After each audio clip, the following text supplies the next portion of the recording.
All right.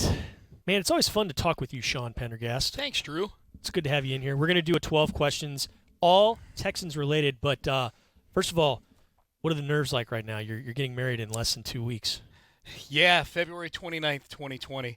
I think it's one of those things. It's probably a little like the Super Bowl where you get the bye week before the Super Bowl. Most of the guys, like if you played the week right after the conference title games, it would feel too short. Yeah. But the 2 weeks, you're probably like you're ready to go by the time the game rolls around. That's kind of where we are now. Yeah. We still need to buy our rings.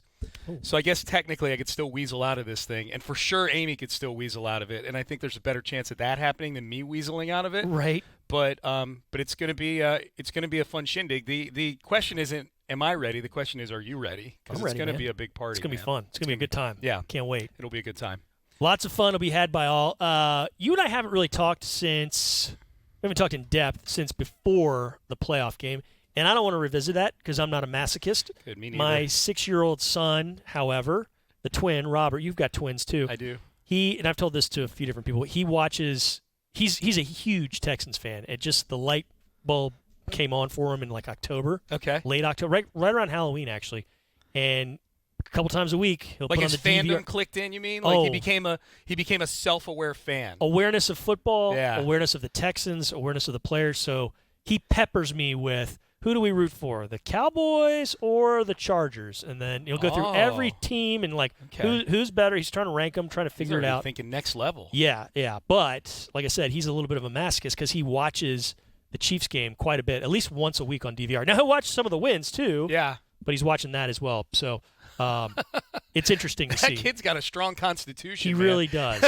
And it's weird because the day of the game in the fourth quarter with about a minute to play, Yeah. my wife sent a picture and there were just tears streaming down his face. I mean, Yeah. it really hurt him. So Yeah. That's good. it did. That's I don't mean that's good that your kid cried, but Yeah. I mean that there's an emotional attachment to sports. It's going to Huge. make for a fun next several decades for the two of you. Yeah, I mean, there's and Oliver, the 4-year-old, doesn't quite know as much, but he's also in the ranking of who do we like? Yeah. The Chargers, the Astros. He'll get it's there. Like, well, we kind of, move him around here. But Good, man.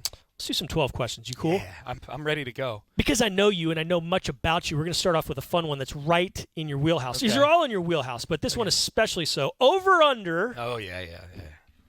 29 passing touchdowns for Deshaun Watson. I'm gonna go over with that. This is without having. I've looked at the opponents they have next year. I mean, you can look ahead to the opponents for the next 20 years if you want to, other than the two variable games. But I haven't looked at them to the extent that I've deciphered their pass defenses and things like that. Now, Deshaun's torn up some pretty good defenses, so I don't know that it totally matters. But I'm going to go over 29. Boy, you want to hear about a bad beat? I had over 26.5 this past season.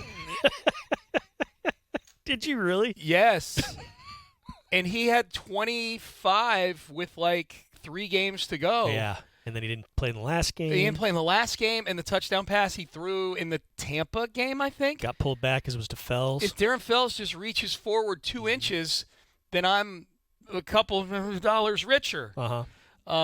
So I didn't get that one. That was a bad beat. But I'm going to I would never, if I were putting money on it, I'd never bet under Deshaun because I don't bet on things that like when I have a rooting interest, I bet on what I root for. Don't want to be involved. I'm not total cutthroat gambler that way where I can just totally go into business for myself. But I'm going to go over, and I think for a couple reasons. One, I think it's just the natural progression of Deshaun. I think that he was only at 26 last year, was a little bit of a fluke. So I think, you're banking on a little bit of health. I'm banking on everything being better offensively, just a little uptick. You know what I mean? Right. The offensive line has room, while it's talented, has room to improve. Will Fuller, God bless, hopefully this will be the year that he's healthy for most of the season. Kenny Stills in the offense for another year. Maybe they get something out of the tight ends. I'm anxious to see what they do at running back aside from Duke Johnson, if Carlos Hyde comes back or whatever. But I just think the natural progression for Deshaun, he's a guy where the green arrow is pointed up, so I'm going to go over 29. Is that your number, or is that the number that they put out there? Well, I was going to explain because 29, no Texan quarterback or group of quarterbacks in a season has ever thrown for more than 29. And Mark Vandermeer has a fetish about this statistic. I know he's does. wanting to break this. He wants to see 30. Yeah. So that's why I set that number. I think he'll break it too. Just he keeps getting smarter. Yeah. He keeps learning more. And, I mean, he started out blazing. And most guys, they struggle as rookies, and then they struggle a little less in their second year. third year, I think as a starter, I think it stands to reason he's going to improve. And it kind of leads into the next question. Yeah. What is next for Deshaun Watson in 2020? Well, I mean, big picture, obviously, you got to make a deeper playoff run. But I think that's something. I think that's something that's the case for everybody. I think it's probably there's still things that he does that I think frustrate people. Like, he's spectacular. He's awesome. He's one of the top 5 quarterbacks in football. But I think you look at that spectacular play against Buffalo that he made where he got into the car wreck and he spun out of it and he hits Tywan Jones. It didn't have to be that way. You know what I mean? Like, being able to pick up the things that are going on that play before it happens so that you don't have to put yourself in that type of situation. Now, sometimes it's the rest of the offense or the offensive line that's putting him in those situations, right? Where he's spinning out of somebody's clutches, gets kicked in the face against the Raiders, and then makes the game-winning touchdown pass.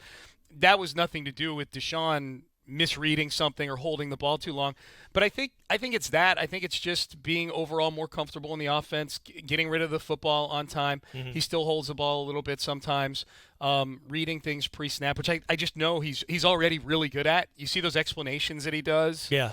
That's why I say he's only going to get better. He's only going to get better, with yeah. time. So I think it's hard to find something where you go, okay, what's the thing that he needs to improve. I think just from a results-based standpoint, he needs to be more consistent. His bad performances were just way too bad last year. I think that's what separates him in the conversation from, say, a Mahomes or in the regular season last year, or Lamar Jackson, is that if you go look at their seasons on the aggregate over 16, or I guess in the case of Mahomes, 13 or 14 games, their bad games are never bad games where you go, oh, my God, what happened? Yeah. But Deshaun's bad games last year, the Carolina game, they only put up 10 points. The Baltimore game where everybody was bad in that game, but Deshaun made a lot of mistakes in that game. He needs to the ceiling of his game is what it is. He can be the best quarterback in the league. He needs to raise the floor, I think. He needs to eliminate those 3 or 4 games where he was a big reason why they lost games that they shouldn't. And see, I think it will get a little bit higher, the floor, because 2 years ago he got hit 62 times. Yep. That number got shaved down quite a bit this year. Still got hit too much. Yeah. But I think it goes down even more. And I think with that happening, I think much improves on this offense because of that. His numbers are great when he has time to throw. Yeah. When he has time to throw, he's got a clean pocket. He's spectacular. I always describe it with quarterbacks. To me, I judge quarterbacks when I'm watching a game on TV. And if I'm rooting, usually I have a rooting interest in almost any game for recreational purposes. And to me, like the regular Joe Sixpack litmus test is when I'm watching the ball leave a quarterback's hands. What's my confidence level that there's something positive on the other end of that pass? Either confident that I want it to happen with someone I'm rooting for, or confident that it's going to happen. Like, oh crap, he's about to hit somebody over the middle for about 20 or 25 yards. What's my confidence level when they're throwing, when the play goes as it's supposed to be playing, like pockets clean, looking downfield, reading his progressions, releasing the ball. When Deshaun is clean pocket, steps into a throw, reading his progressions, and you're watching it on TV and the ball leaves his hands, I feel like the cameras are going to pan to something really good happening. Yeah. You know what I mean? Like he's just, if he's got time to throw, good things are going to happen for the Texans. No doubt. Yeah. All right. The 2019 rookie, so the guy who was just a rookie this year. Yeah. You're most anxious to see in 2020. Yeah. I think one that we didn't see at all, Kahale Waring. We don't know if Darren Fells is going to be back. Yeah. Jordan Thomas didn't do much this year. Yeah. I think Jordan Thomas could be fighting for a job. Jordan Akins, I think, is fine, but I think he's still got room to grow. I think it's Kahale Waring just on definition of the fact that we only saw him for a few practices, and there was a lot of excitement, maybe overstating it, but there was definitely sort of a bubbling up of like, ooh, intrigue, I guess. I'm guilty. I mean, because he looked awesome in the rookie minicamp. Right. When he played in OTAs, he was pretty darn good. Right. And the short time he was on the field in training camp, he was really good. Like he kind of ate the Packers defense alive in one of those practices that we saw, and then he gets knocked out. He gets a concussion. You don't see him. But the brief stuff we saw of him was very, very fascinating. His background is incredibly fascinating, just given what he did at San Diego State. The athleticism is off the charts, and he fits in perfectly in that regard with the tight ends room, because you had a former baseball player in there, professional baseball player. You had a former professional basketball player in Fells, and then you kind of had a freak of nature in 6'7" college wide receiver Jordan Thomas. Yeah, some diverse backgrounds. So it's Waring for me. As far as the guys who got on the field, maybe since you and I both I think are saying Waring here, I think it might be Charles Omenihu of the guys who got on the field last year. Sure could use it. Yeah, You saw flashes. It's a need. They need someone who can rush the passer. They need someone who can rush the passer from the interior, which I think he can do. And I'm just really anxious to see what this defense looks like with Anthony Weaver coordinating it. What he knows that defensive line better than anybody, and knows Omenihu better than anybody, having coached him. So I'm anxious to see. And I saw a tweet from Omenihu this week that I guess he's on some sort of diet. I don't know if he's Atkins. No, I hope it's not to Keto? lose weight. I hope it's just to take whatever his weight is and inside his body redistribute it to things that make him a more explosive person. Yeah. But Omenihu would probably be the one of the guys who got on the field last year. I hope he's eating lightning and crapping thunder. So that's what I want. Too. Me too, Mick. Breakout Houston Texan in 2020 who was not a 2019 rookie. And I say breakout in kind of loose terms. They don't have to be an Adrian Peterson in 2008 or anything. I'm just saying like a market improvement from a guy in 2020 who you saw last year. Who's over? Who that I want to see or that I think will happen? Lonnie Johnson would sure be a nice. Yeah. It would be nice if Lonnie Johnson would live up to being a second-round pick. It's another guy who showed flat. I mean, he had his struggles. He did, and he was a little bit nicked up in that game, the Chiefs game. Like he basically on the igniting kick return. Yeah, he got hurt on that thing. Yeah, he kind of like jiggled his ankle or leg or something. Yeah, that's not to say, but I'm just saying we didn't see him full strength. Yeah, but you said not out of the 2019 rookie class, right? So he was a rookie. So somebody else. So he was a rookie. So somebody else among the people who you know what I'd like to see? More Duke Johnson. That's what I would like to see. More Duke Johnson. He's going to be part of this team for the next couple years. A lot of people criticize Bill O'Brien for giving up a third-round pick for Duke Johnson. And it'll be a comp pick. It's not the third-round pick. Yeah, but still, but a pick, a day 2 pick. A lot of people criticized him for that, and I just think to myself, I guess I get it. The draft pick valuation is a really weird thing, and some of it's the time of year that you're doing it, where demand is higher than others, and right before the draft, and this and that. I just think that Duke Johnson made so many plays for this team. You'd have been up a creek without some of the stuff. You absolutely would have. I mean, he made plays. The 3rd and 18 play alone, you don't win that game if he doesn't make that 3rd and 18 in the playoff game.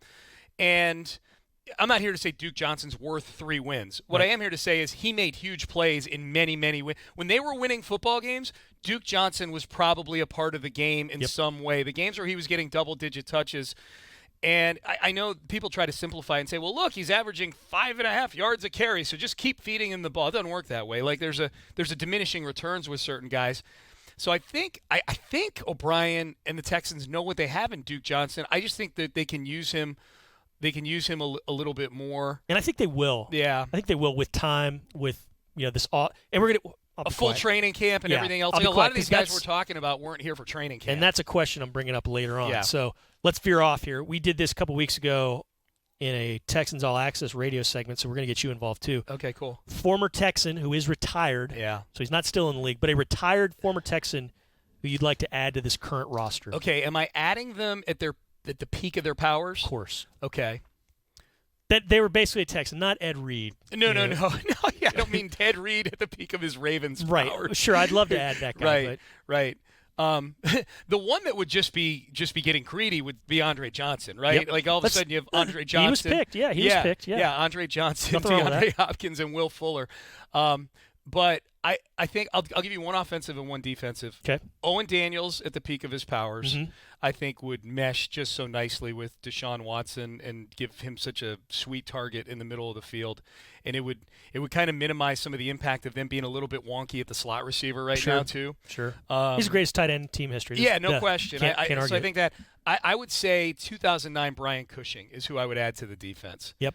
2009 Cushing, force of nature, outside linebacker who did everything that year. Like that was picked off passes, got sacks, forced fumbles, made tackles. He brought swagger, sideline to sideline. I just remember him, Drew, in 2009, watching him and turning to people when I'd be watching him either in the press box or wherever, and saying like the Texans have never really had a guy like this. And I didn't mean as a player, although that was probably accurate at the time. The team was only 7 years old, but just a guy who who carried himself that way. That was why it was such a shame what happened with him with the injuries 3 or 4 years later. Yeah. Because it didn't rob him of any of that, but he just didn't have that same oomph. He was still a good player, but he wasn't what he was early in his career to kind of match those two things. That's one of the biggest what ifs to me in Texans history is what if Matt Slauson doesn't slice Cushing's knee, because that's the ripple effect to so many things, both individually for Cushing and as a team for the Texans. Their defense wasn't the same that year after that. It wasn't the same. It hasn't been the same since. Yeah. I mean,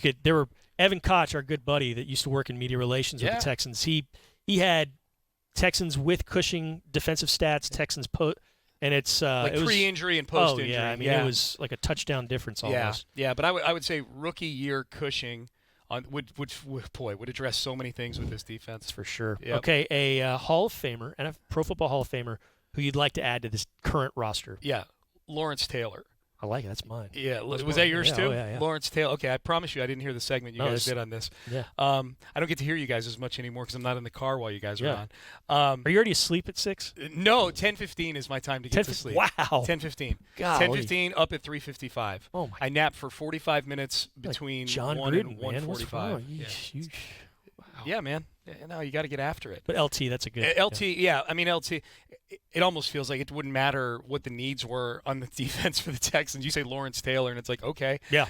Partially because of how great a player he was, partially because I think it would be interesting to see if Bill O'Brien would spontaneously combust trying to coach Lawrence. I get a feeling like he'd like Lawrence Taylor just in a way, in the way that the guy shows up like a dog on game day. You know what I mean?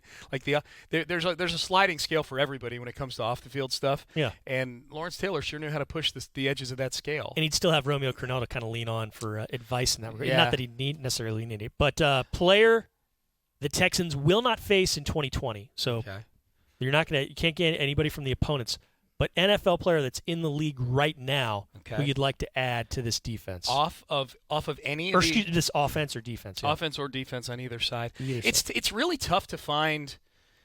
It's really tough to find stuff offensively where you go, okay. I mean, there's plenty of places you can find upgrades, but the needs are so crucial on the defensive side of the ball. Off of teams they don't play, who would I want to add? Yeah. Jalen Ramsey. Jalen Ramsey's a good one. You're not going to play the Rams. So. Yep, you're not going to play the Rams, and he's not on the Jags anymore. So I'm going to say, Jalen. If you're looking, it's got to be. You got to go shopping on the defensive side of the ball. You eliminate an opposing receiver when you do that. You do, and you fill a need. This team's got a lot of needs to fill, and you fill one, and you can use your resources to go fill some other things too. So Jalen Ramsey would be mine. All right, I've known you a while, and part of me mourns for you in this regard because you used to go on road trips every once in a while. Not every game, but you go on a fun road trip. We would go 2 per year. Yeah. Amy and I would. You can't do that anymore because you host the post-game show. Do a great job with that here. So road trip in 2020 that you would most recommend taking. Which one would you most want to go to, most recommend someone go on? Okay. There's some good ones. You got Chicago in there. Yeah. And we went to Chicago back in 2012 on that rainy Sunday night. One of the greatest games in Texans history. Yeah. I would say if you weren't a Texan fan, it was probably not the easiest to watch. It was rainy and it was low scoring, but it was a statement victory. Both those teams were 7-1, and they went in different directions after that. Yep. The Bears kind of spun out of control, and the Texans wound up finishing 12-4 that year. So Chicago would be. I think some of these, Drew, depend on the time of year. Yeah. Because they've got a bunch of games on the schedule that could be cold weather games. They're at Pittsburgh. They're at Cleveland. They're at Chicago. Detroit's indoors. They've got the 3 division games, and I think at Kansas City is the other road game. I would say if it were just me picking, I would for sure Pittsburgh would be on there for me. Yeah, 100%. In part, I was born in Pittsburgh, but I've never been to a game in Pittsburgh. Oh, you haven't? No. Oh, really? Okay. No. You check it out. Yeah, no. The last time they played a road game in Pittsburgh was that Monday night game. That was my first year on post game, where the Steelers scored 3 touchdowns in 3 minutes at the end of the first half. It was an eruption. It was like a micro eruption. It was like what the Chiefs did in the second quarter to the Texans. Yeah. It was very similar. They did that, but then it just kind of was like a trickle after that. Yeah, it was. Yeah, no, that was all their points were scored within those 3 minutes. So Pittsburgh would be mine, based on just some of the history of Pittsburgh. Yeah. I just feel like that would be a great place to go see a game. So I would say Pittsburgh, and I would say Chicago. Yeah. Because you can eat in Chicago. Chicago's mine, man. I love going to Chicago, and I'm looking forward to that one. I hope it's a night game. Yeah. True or false, the Texans will have a 1,000-yard rusher in 2020. They had one this year with Carlos Hyde. Yep.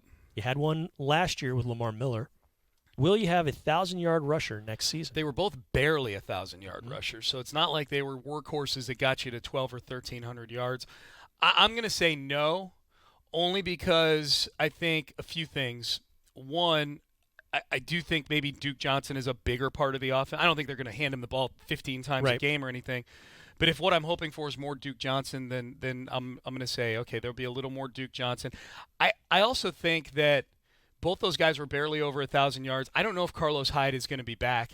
If he is, the question of can he replicate what he did last year, that's going to be tough. He was really, really good. That's a guy they got off the scrap heap for Martinez Rankin. So there's just a natural regression sometimes with football that I think if Carlos Hyde comes back, and he was healthy all year too, you got to factor that in. Could he get banged up? He's a little older now. So if it's Hyde, do I think he can get to 1,000? I think he can, but you're asking me to bet on it. I would bet no. So if Hyde's not back, then it's a rookie or it's another Hyde-like character. Can you get the same thing out of that guy? The odds are no. Right. So I'm going to say no, they don't have a 1,000-yard rusher. They may run the football well, and DeSean's going to be a big part of things too. That's why I say, because he's going to get his. Yeah. Might be less than this year, but he's still going to get his rushes. And I think, like you were saying, you're going to get more out of Duke Johnson. Yep.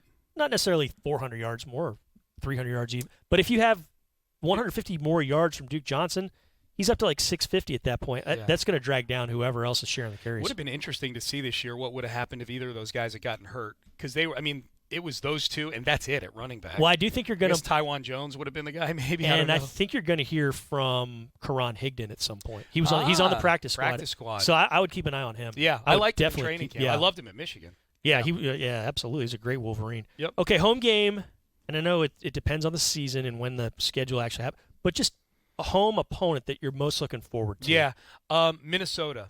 Really? Yes. Because of Kubiak and Capers coming back? Kubiak and Capers coming back. All three Texans coaches will be in the building. Yeah, I think that's kind of cool, and I think that's I think Minnesota's going to be a pretty good team this year. Yep. I think that you'll have some storylines heading into that game.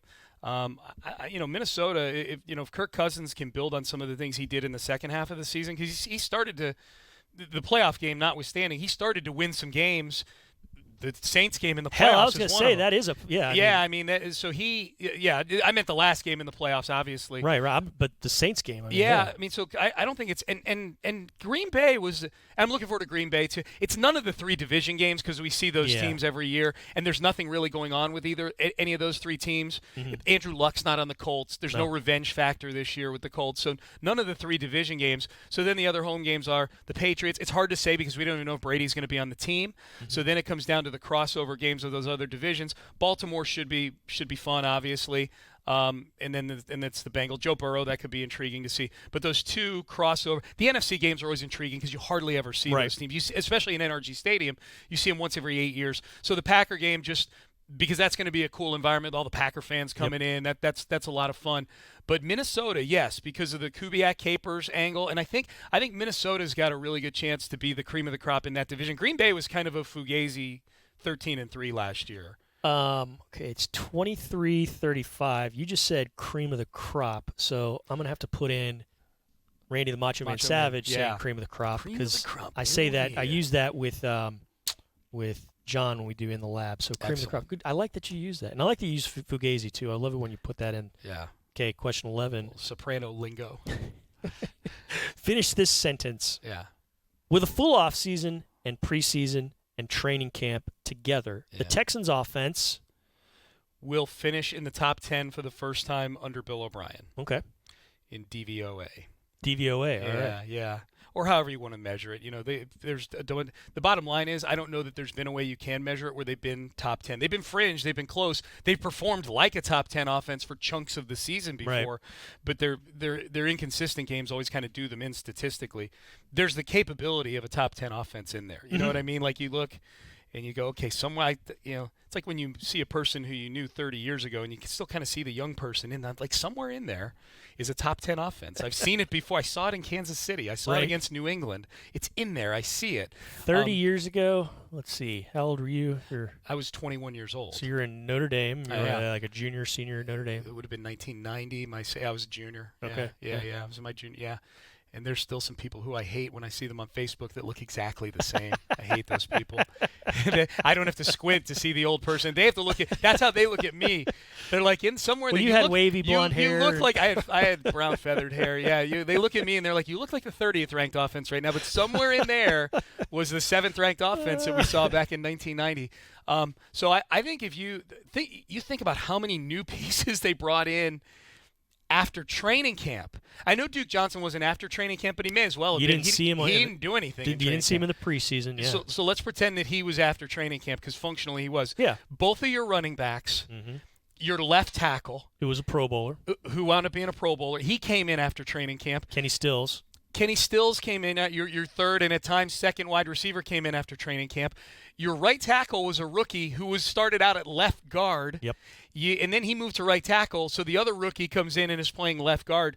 That's like 6 or 7 guys right there that are among your top 13 pieces on offense. And probably when you just stack rank them, I mean, if you stack rank the important pieces for the Texans offense, Watson and Hopkins are 1 and 2, obviously.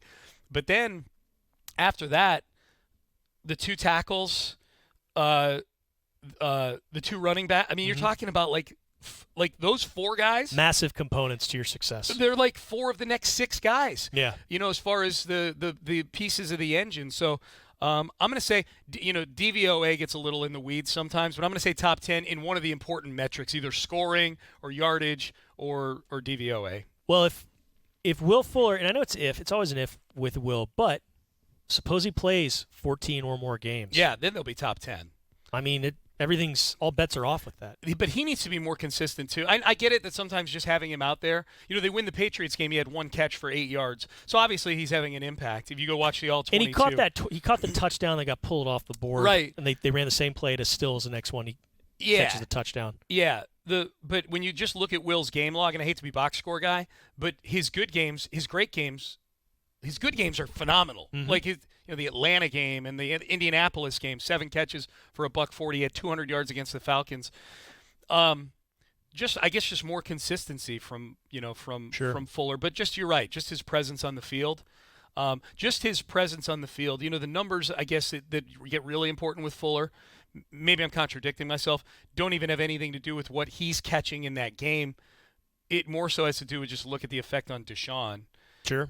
With respect to yards per attempt, completion percentage, all the basically efficiency. Across the board, yeah. He's like they tick up a bit, 30% higher yeah. in all those different metrics. So Fuller's huge for this team, and he's heading into this 5th-year option, man. Like, what if he plays 14 of 16 games? Then does he get a long-term deal? I guess. Be a wonderful conundrum. It would. You're right. That'd be a great problem. Wonderful, because if he plays 14 games, I think this team goes a little bit farther. I've said this about Fuller. Maybe a lot farther. Yeah, maybe so.